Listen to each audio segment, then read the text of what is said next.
নমস্কার, আমার ভুরিভোজ চ্যানেলে সকলকে স্বাগত জানাই। Welcome to my channel Bhurivoj. আমি আজকে বানাবো মেথি শাকের নিরামিষ রেসিপি। এইভাবে মেথি শাক রান্না করে ভাত রুটি দুটোর সঙ্গেই খেতে পারবেন, অসাধারণ খেতে হয়। এটা সম্পূর্ণ নিরামিষ রেসিপি, পেঁয়াজ রসুন ছাড়া। এইভাবে রান্না করলে কিন্তু বারবার এইভাবে রান্না করেই খেতে ইচ্ছা করবে।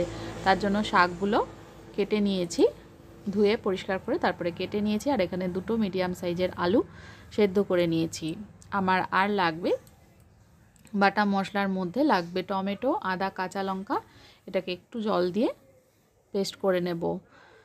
এবার কড়াইতে আমি সর্ষের তেল বসিয়ে দিয়েছি। খুব বেশি তেলের কিন্তু প্রয়োজন হবে না, অল্প তেলে রান্নাটা হয়ে যায় এবং খেতে অসাধারণ হয়। তেল গরম হয়ে গেলে এর মধ্যে অল্প মেথি দিয়ে দিলাম। মেথিটাকে খুব ভালো করে একদম কালো করে ভেজে নেব। মেথি ভাজা হয়ে গেছে কালো করে।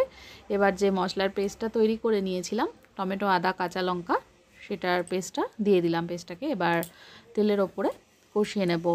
আমি যে পরিমাণ মেথি শাক কেটেছি অতটা মেথি শাক কিন্তু রান্নাটার জন্য লাগবে না।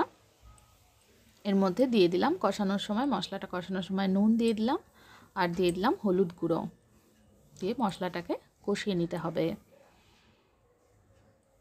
রেসিপিটা ভালো লাগলে আমার চ্যানেলটাকে যারা এখনও সাবস্ক্রাইব করেননি তাদেরকে অনুরোধ করব সাবস্ক্রাইব করে নেওয়ার জন্য। মশলাটা দেখুন কষানো হয়ে গেছে, তেল ছাড়তে শুরু করেছে। এবার আমি সেদ্ধ করে রাখা আলুগুলো দিয়ে দিচ্ছি। আলুগুলো দেওয়ার পরে আলুগুলোকে মশলার সাথে কষিয়ে নিতে হবে। ভাত রুটি ছাড়া এটা আপনারা লুচি পরোটার সঙ্গেও খেতে পারবেন, ভীষণই সুস্বাদু হয়। আর এই তরকারিটার একটা স্পেশাল ফ্লেভার থাকে, সেটা কিন্তু ভীষণ ভাল লাগবে। বাচ্চারাও কিন্তু খুব পছন্দ করবে তরকারিটা।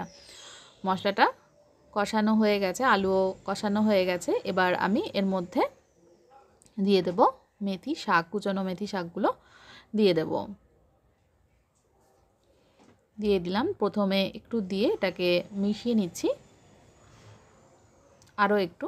এবার মেথি শাক এর মধ্যে অ্যাড করব।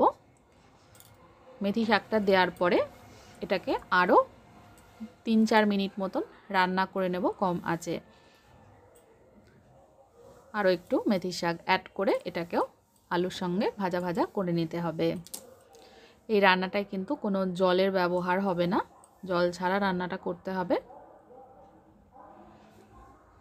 ভালো করে মিশিয়ে মেথির শাকটাকে ভেজে নিচ্ছি। মেথি পাতা যদি বাড়িতে নাও থাকে তাহলে সেক্ষেত্রে কাসুরি মেথি অনেকের বাড়িতেই থাকে, সেটাও ব্যবহার করতে পারেন। তবে মেথি পাতা দিয়ে এখন যেহেতু শীতের সিজন, মেথি পাতা বাজারে প্রচুর পরিমাণে পাওয়া যাচ্ছে। এই রেসিপিটা করে দেখবেন, ভীষণ ভালো লাগবে। দেখুন মেথি শাকটাকে কিন্তু আলুর সঙ্গে মিশিয়ে ভাজা ভাজা করে নিয়েছি। এবার সব শেষে এবার এর মধ্যে দিয়ে দেব একটু চিনি অ্যাড করে দিলাম। চিনিটাকেও ভালো করে মিশিয়ে নেব, মিক্স করে নেব যতক্ষণ না চিনিটা গলে যাচ্ছে। আর আলুগুলো আমি প্রেসার কুকারে একটা সিটি দিয়ে সেদ্ধ করে নিয়েছি। চিনিটা ভালো করে মিশিয়ে নিলাম। মেশালেই এটা কিন্তু তৈরি হয়ে যাবে। রান্নাটা করতে কিন্তু বেশি নুন লাগবে না, অল্প পরিমাণে নুনের ব্যবহার হবে। নুনটা কিন্তু একটু বুঝেই ব্যবহার করতে হবে। এটা তৈরি হয়ে গেছে। গরম গরম ভাতের সঙ্গে বা রুটির সঙ্গে সার্ভ করে দিতে পারেন। রেসিপি দেখার জন্য সকলকে অনেক অনেক ধন্যবাদ।